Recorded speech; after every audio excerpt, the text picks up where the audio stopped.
하나님 말씀 누가복음 21장입니다.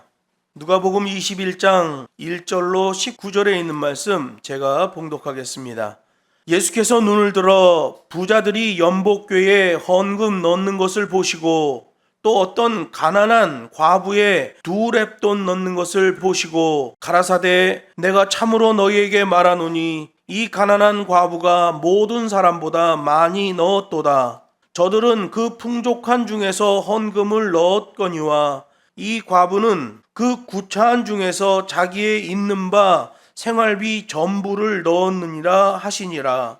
어떤 사람들이 성전을 가리켜 그 미석과 헌물로 꾸민 것을 말하매 예수께서 가라사대 너희 보는 이것들이 날이 이르면 돌 하나도 돌 위에 남지 않고 다 무너뜨리우리라. 저희가 물어가로되 선생님이여 그러면 어느 때에 이런 일이 있겠사오며 이런 일이 이루려 할 때에 무슨 징조가 있사오리이까? 가라사대 미혹을 받지 않도록 주의하라. 많은 사람이 내 이름으로 와서 이르되 내가 그로라 하며 때가 가까이 왔다 하겠으나 저희를 쫓지 말라. 난리와 소란의 소문을 들을 때에 두려워 말라. 이 일이 먼저 있어야 하되 끝은 곧 되지 아니하니라. 또 이르시되 민족이 민족을 나라가 나라를 대적하여 일어나겠고 처처에 큰 지진과 기근과 온역이 있겠고 또 무서운 일과 하늘로서 큰 징조들이 있으리라. 이 모든 일 전에 내 이름을 인하여 너희에게 손을 대어 핍박하며 회당과 옥에 넘겨주며 임금들과 관장들 앞에 끌어가려니와 이 일이 도리어 너희에게 증거가 되리라. 그러므로 너희는 변명할 것을 미리 연구치 않기로 결심하라. 내가 너희의 모든 대적이 능히 대항하거나 변박할 수 없는 구제와 지혜를 너희에게 주리라. 심지어 부모와 형제와 친척과 벗이 너희를 넘겨주어 너희 중에 몇을 죽이게 하겠고 또 너희가 내 이름을 인하여 모든 사람에게 미움을 받을 것이나 너희 머리털 하나도 상치 아니하리라. 너희의 인내로 너희 영혼을 얻으리라. 아멘. 본문 말씀을 가지고 그럴싸한 미혹을 주의하라 라는 제목으로 하나님 말씀을 증거하겠습니다. 유대인들에게 메시아 언약은 아주 오래전부터 알려졌어요. 종교 지도자들도 그것을 말했고 일반 유대인들도 메시아가 하나님의 언약대로 올 것이라고 믿었습니다. 그런데 유대 종교 지도자들은 잘못된 장로의 유전을 만들면서 세속주의 신학으로 변질되었고 세속주의 신학이 되다 보니까 하늘 기준보다는 땅의 기준으로 따라가기 시작한 거예요. 그러다 보니까 신학이 엉망이 돼버렸죠. 메시아에 대한 해석도 엉망이 되었던 거예요. 그래서 예수님은 성경에 예언된 메시아에 대하여 제대로 말씀해 주시려고 다윗의 이야기를 인용하고 있는 것을 보게 됩니다. 그 이유는 종교 지도자들의 엉터리 메시아 해석 때문에 그래요. 세속주의적 관대한 해석을 했습니다. 자뻑 확신이 일어났고 희망 회로를 굴려대는 구원론이 선포된 거예요. 그들의 희망 회로가 뭡니까? 유대인의 혈통으로 나면 무조건 구원이다. 희망 회로 구원론이죠. 이 시대에도 희망 회로 구원론이 있습니다. 믿으면 구원이래요. 희망 회로입니다. 성경에서 요구하시는 대로 믿어야 돼요. 자기 생각 이랬다 저랬다 하는 믿음으로 믿는 것은 믿음이 아니에요. 유대 종교 지도자들도 상당히 엄격한 신앙 행태를 가지고 있었지만 예수님이 오셔서 판단해 주니 그들의 모든 것이 다 무너져 버리는 거예요. 여러분, 믿음으로 구원이라고 말하면 그건 내가 믿는 내 기준의 믿음이 아니에요. 성경에서 요구하시는 법과 식대로의 믿음을 말하는 거예요.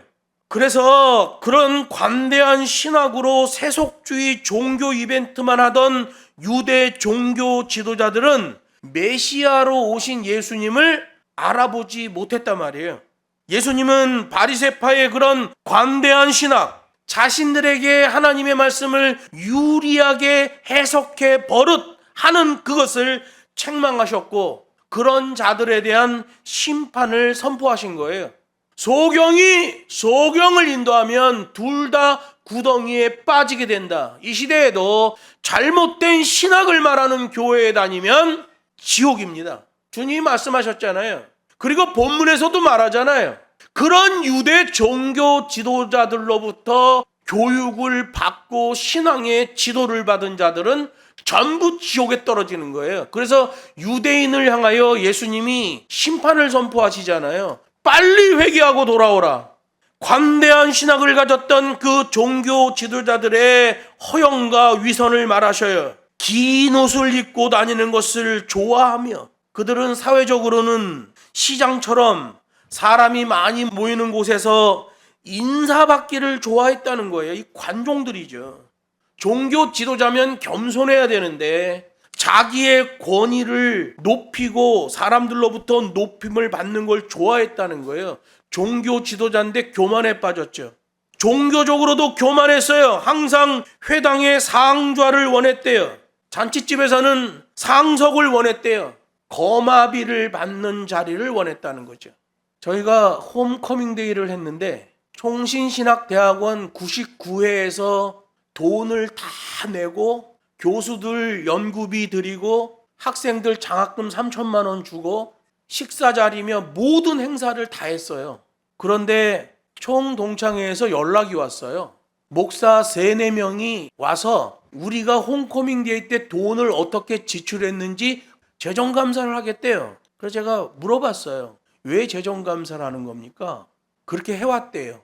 우리가 총동창회에서 무슨 돈을 받았으면 그 돈을 어떻게 집행했는지 재정감사 받는 게 당연한데 1원도 받은 게 없고 우리 동기들끼리 돈을 거출했고 행사비 다 해서 한 2억 3천만 원을 지출했는데 그 재정감사를 한다는 거예요.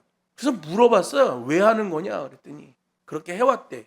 그래서 다른 기수한테 물어봤어요. 어떻게 하는 거냐 그랬더니 오면은 최소한 목사 한 분에게 거마비 30만 원 이상 드리고 식사도 아주 뻑적지근하게 대접하는 거래요. 왜 그렇게 하냐고 그랬더니 그렇게 해왔대. 그래서 우리 기수에서는 못한다.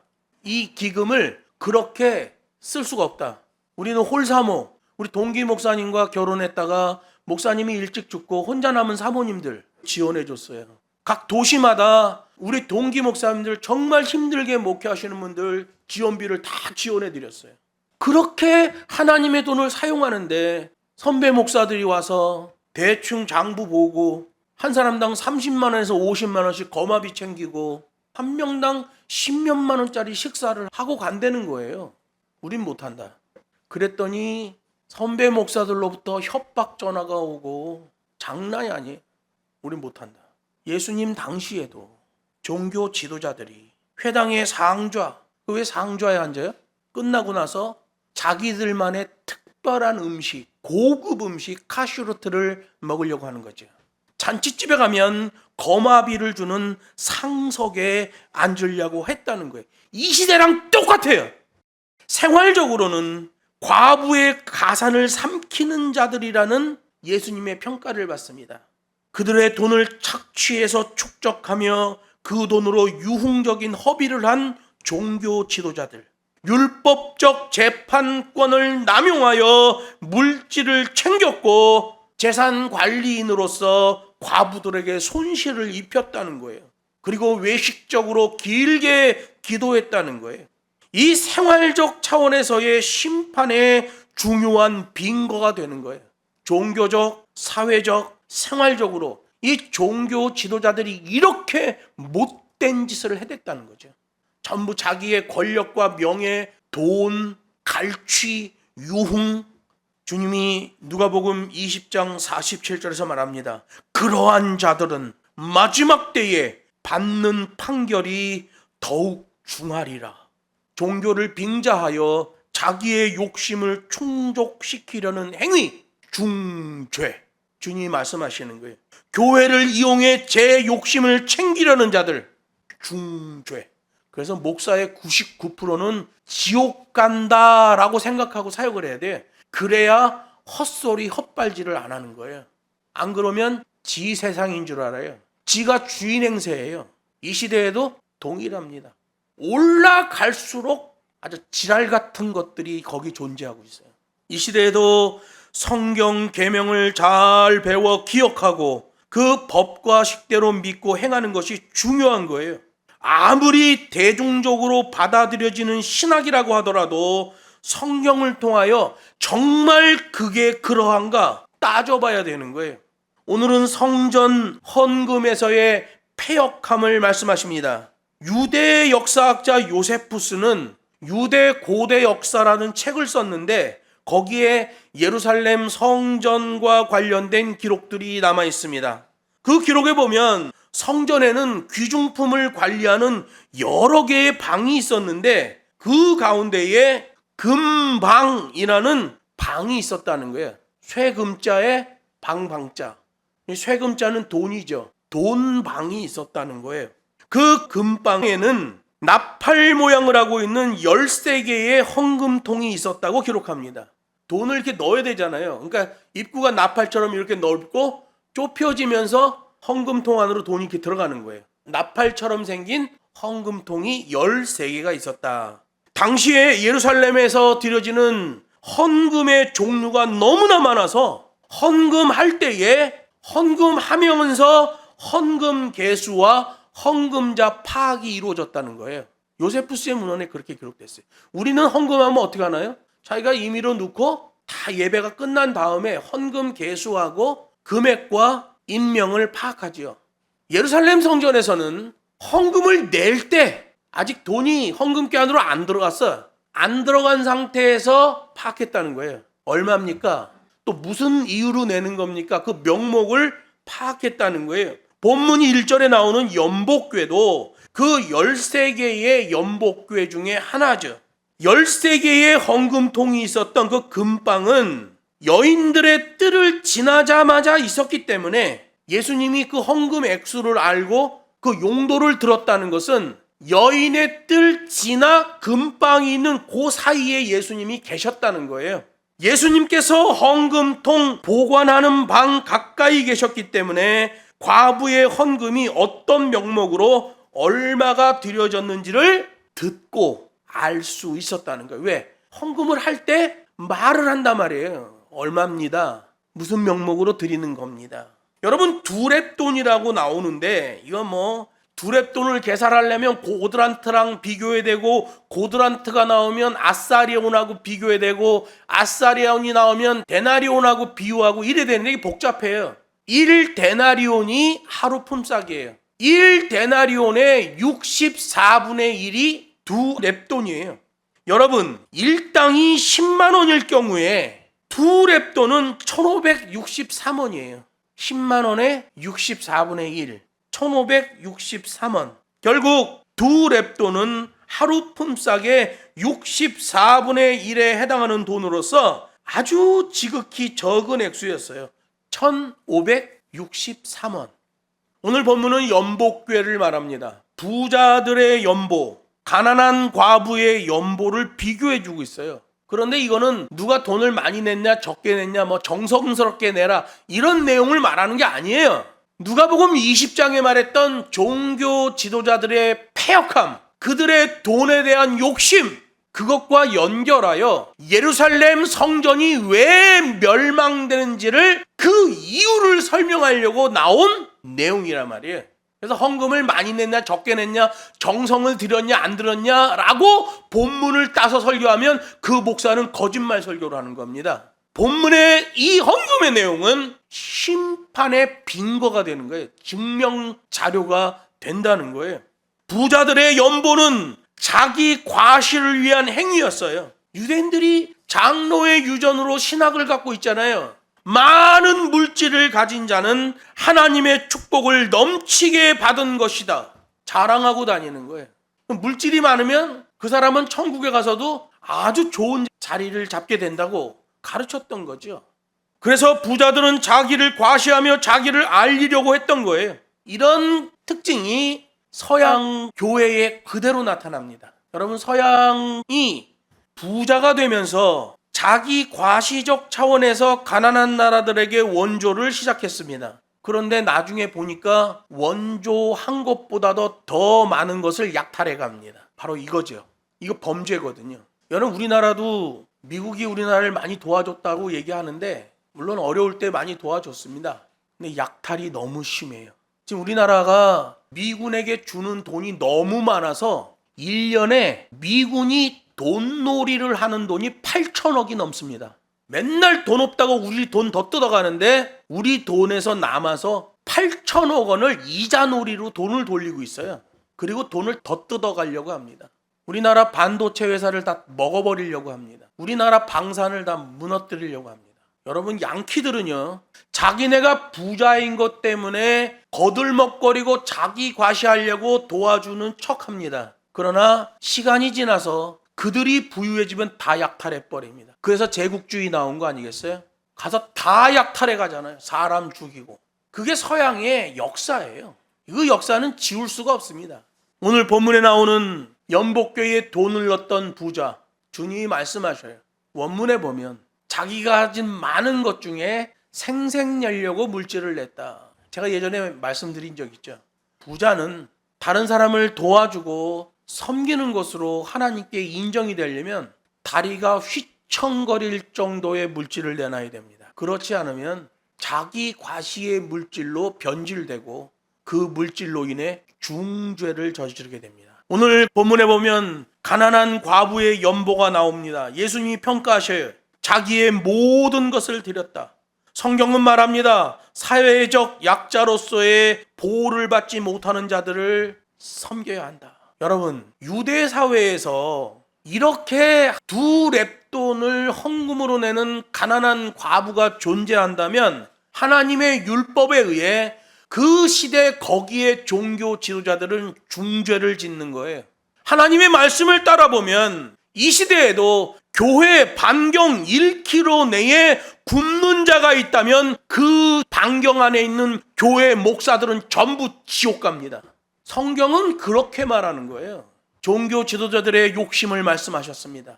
예루살렘 성전의 멸망을 말씀하시는 그 사이에다가 성전 헌금의 폐역함을 말씀하고 있는 거예요. 유대 종교 지도자 핵심 지도층, 과부의 가산을 삼키는 자들이다. 그 종교 지도자들에게 약탈을 당하고 더 가난해진 과부들, 그 과부들 중에 하나가 성전에 와서 두 렙돈을 연보했다는 거예요. 이 시대로 말하면 1563원을 헌금했다는 거예요.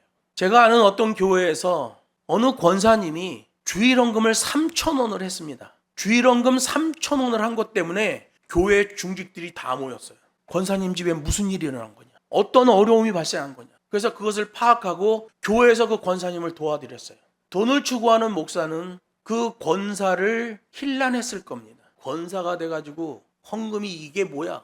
제대로 된 목사는 그 3,000원을 보고 놀래고 교회 중직회의를 개최하고 그 권사를 도와주는 거예요. 본문에는 유대 종교 지도자들에게 착취를 당하고 가난해진 그 과부가 성전에 와서 두 렙돈을 연보하는 그 최악의 형편을 보여줍니다. 요즘 신천지는 신도들의 월급 통장을 뺐습니다.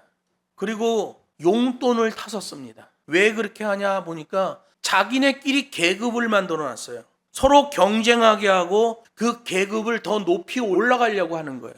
여러분, 우리 교회가 헌금 많이 한다고 직책을 주고 헌금 많이 한다고 그 사람을 더 높은 직분을 줍니까? 우린 그렇게 안 해요. 우리 안수 집사님 계시지만 북경에서 안수 받으셨어요. 2017년 12월 며칠에 받은 것 같은데, 직분 받으실 때, 항존직 직분 받으실 때 돈 내지 않았어요.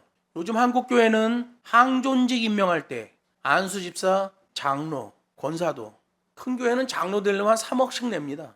그런 거 하면 안 돼요. 그 악한 교회입니다. 직분자에게 돈 내라는 교회 다니면 안 돼요. 그 악한 겁니다. 신천지에서 그 짓을 하고 있어요. 계급을 두고 월급 통장을 교회에다 갖다 주는 자, 용돈을 조금씩 줘요.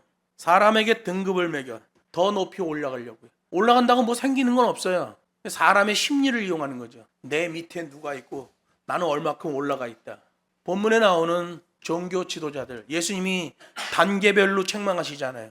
전체 유대 종교 지도자들, 좀 올라가서 바리새인으로서 서기관 된 자들, 더 올라가서 서기관으로서 핵심적 종교 지도자들, 자기네들도 알게 모르게 등급이 있는 거예요. 그래서 타락합니다. 요즘 교회들도 마찬가지예요. 성도들에게 등급을 매기는 기독교 프로그램을 돌려댑니다.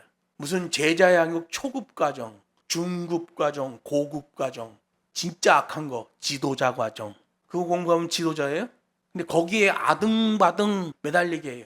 나랑 같이 공부한 사람이 저 사람은 지도자 과정하고 있는데 나는 여태 중급 과정하고 있다. 그러면 교회에서 주눅이 들어있어요. 돈 나오는 건 아니에요. 근데 그렇게 만들었어요. 그거 제일 잘한 데가 어딘 줄 아세요? 성경이 읽어지네. 성경이라고 그러죠.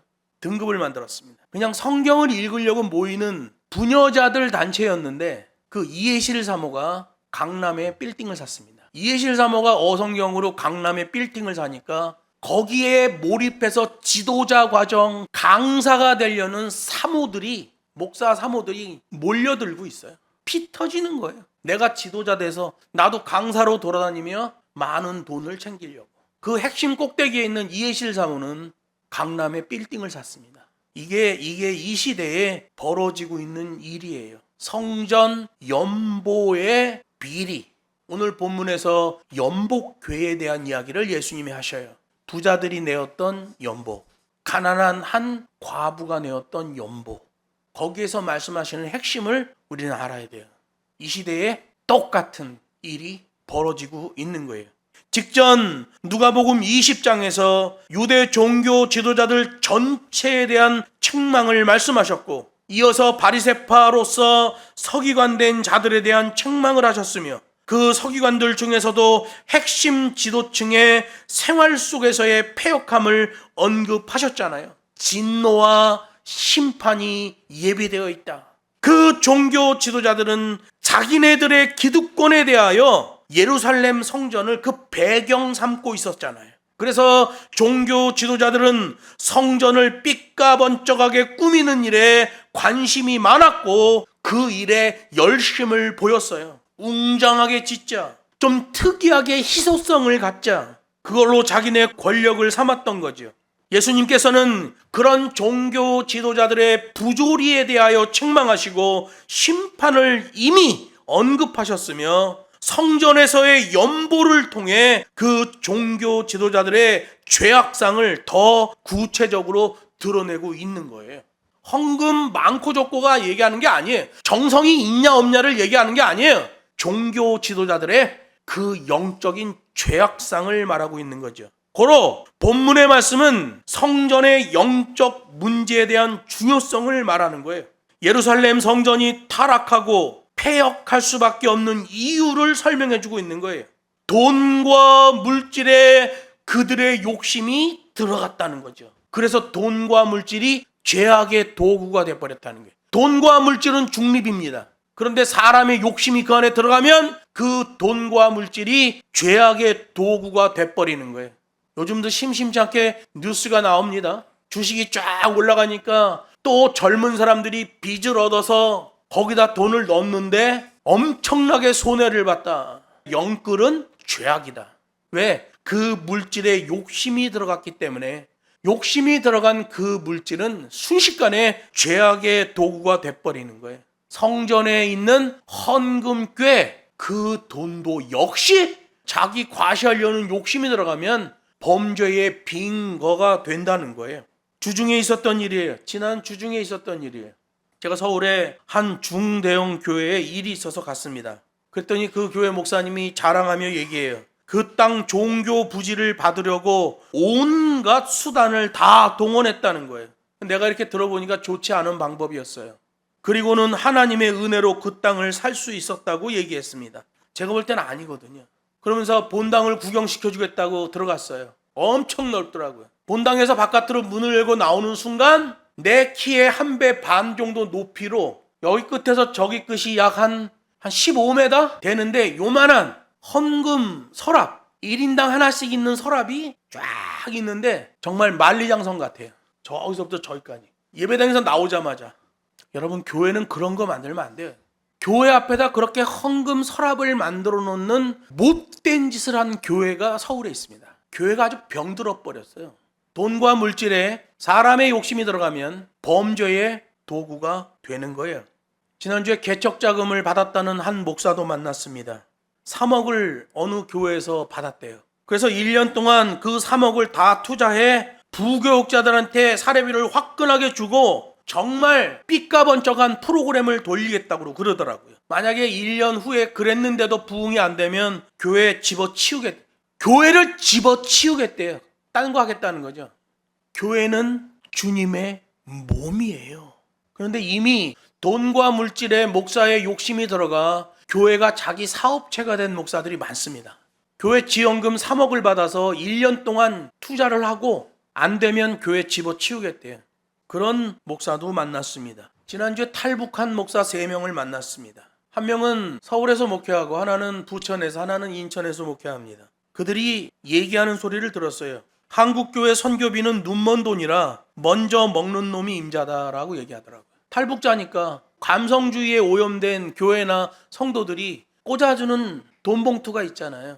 어디서 간증하러 오라 그러고 한국교회 선교비는 눈먼 돈이라 먼저 먹는 놈이 임자다. 이런 얘기를 하더라고요. 저는 탈북 목사들을 믿지 않습니다. 그런 자기 나라를 배신하고 나왔잖아요. 배신자는 또 배신합니다. 한국에 와서 목사까지 된 자가 그런 얘기를 합니다.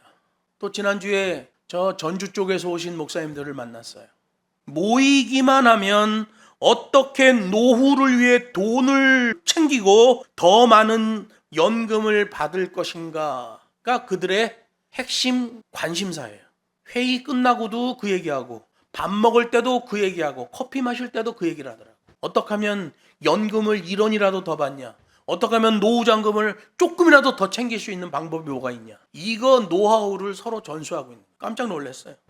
돈과 물질에 욕심이 들어가면 죄악의 도구가 되는 거예요. 그래서 주님이 말합니다. 그런 패역한 성전은 허물어지게 될 것이다 라고 5절 6절에서 말씀하시잖아요.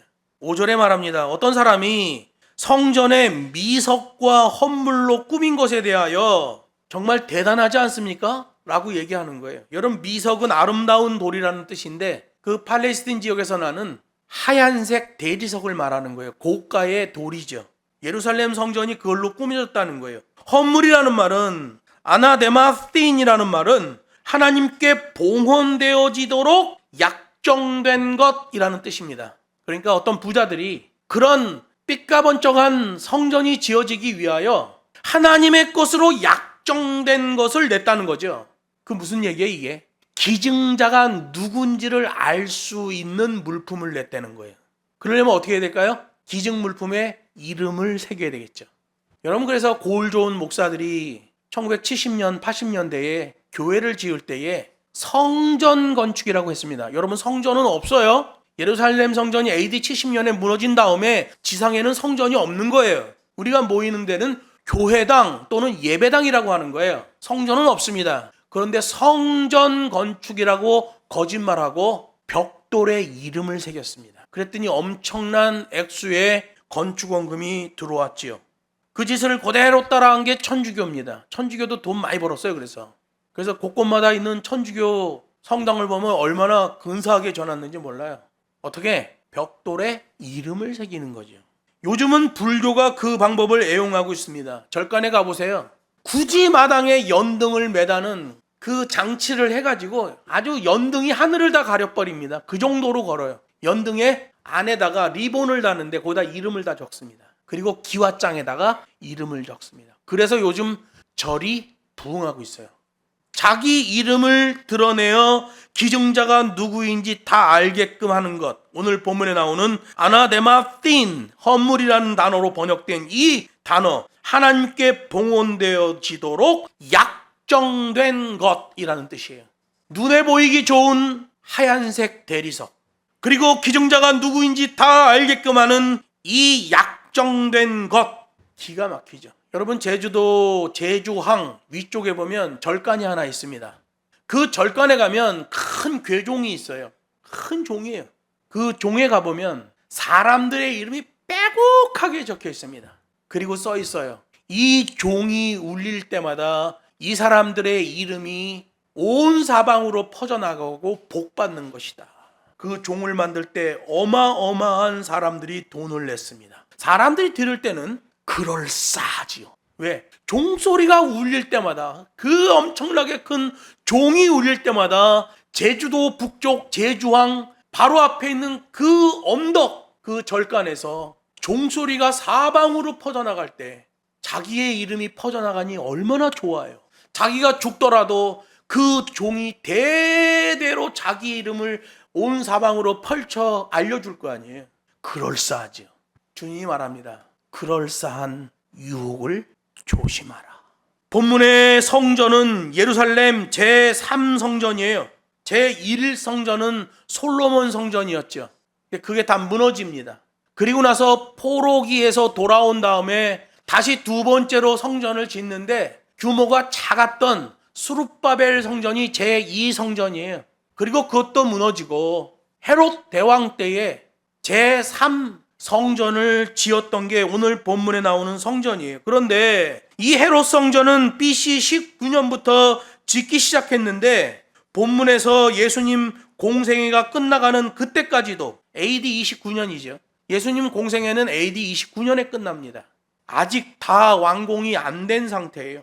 BC 18년에 성소와 지성소가 만들어졌고요. BC 10년이 되어야 주요 부속 건물들이 만들어졌어요.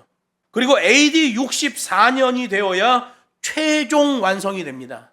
예수님 십자가에 달리시던 AD 29년에는 아직 다 완성이 안 된 상태였어요. AD 64년에 완성되고 6년 있다가 AD 70년에 돌 위에 돌 하나 남지 않고 로마군에게 다 무너지게 됩니다. 그리고 지금은 성전이 없는 거예요. 히에론이라는 성전은 없습니다. 어떤 성전만 있어요? 우리 마음속에 있는 나오스 성전만 있는 거예요. 그런데 성전 건축한다고 건축원금 받아 챙기는 목사들은 아주 나쁜 거죠. 그리고 업자와 결탁하여 건축비의 10%에서 20%를 땡깁니다. 서울의 어느 큰 교회가 몇 천억 원대 교회를 지었지요.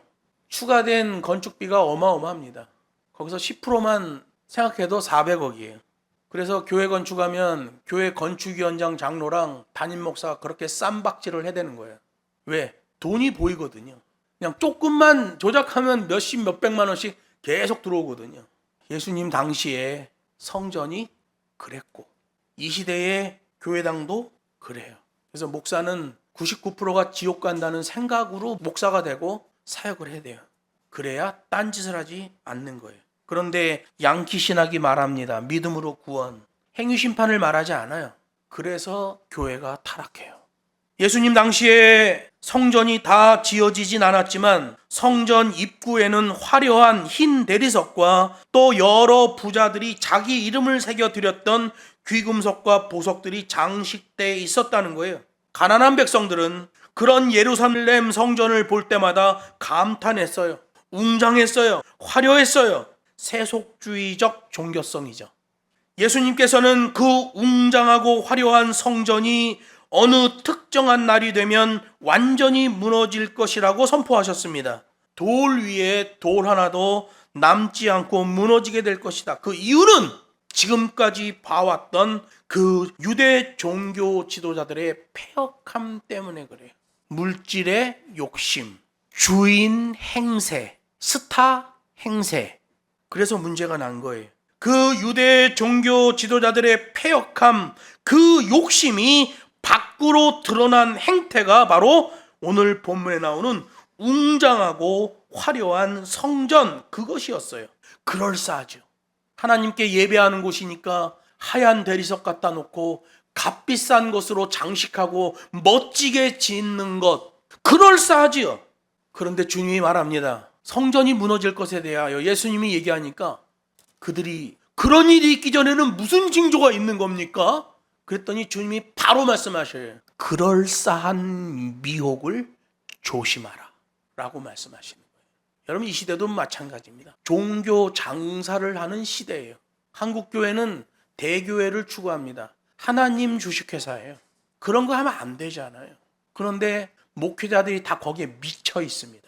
하나님의 계명은 이해가 안 되어도 진리예요. 하나님의 계명은 순종하기 힘들어도 진리예요. 이해하기 어렵고 순종하기 어렵다고 해서 그것을 비틀어 해석하면 안 돼요. 그것을 왜곡하려는 시도를 하면 안 돼요. 양키들은 비틀고 왜곡했습니다. 그래서 프랑스의 신학자 자크 엘률이라는 사람이 비틀려진 기독교라는 책을 썼어요. 정확한 내용입니다. 그런데 그 책에 대하여 목사들이 몸서리를 칩니다. 왜? 비리 목사들의 모든 비리가 다 드러납니다. 그 책을 읽으면. 저는 신학대학원 학생들이 그 책 다 한번 읽어야 된다고 생각해요. 그런데 총신 신대원에서 그 책을 학생들에게 권했던 교수가 아주 박살이 났습니다. 누구에 의해서? 돈과 물질을 휘적거려대는 교단 그 목사들에 의해서 박살이 났습니다. 뒤틀려진 기독교. 왜 뒤틀려졌을까요? 하나만 얘기했기 때문에 그래요. 믿음으로 구원만 얘기했기 때문에 그래요. 행위로 심판을 같이 얘기해야 돼요. 그러면 그거 진짜 복음이에요. 여러분, 그럴싸한 말들에 조심해야 됩니다. 성경이 뭐라고 얘기하냐? 아무리 대중적으로 받아들여지는 신학이라고 할지라도 반드시 성경을 통하여 검증해야 돼요. 다음 시간에는 예루살렘 멸망의 징조에 대하여 하나님 말씀을 증거하도록 하겠습니다. 기도하겠습니다.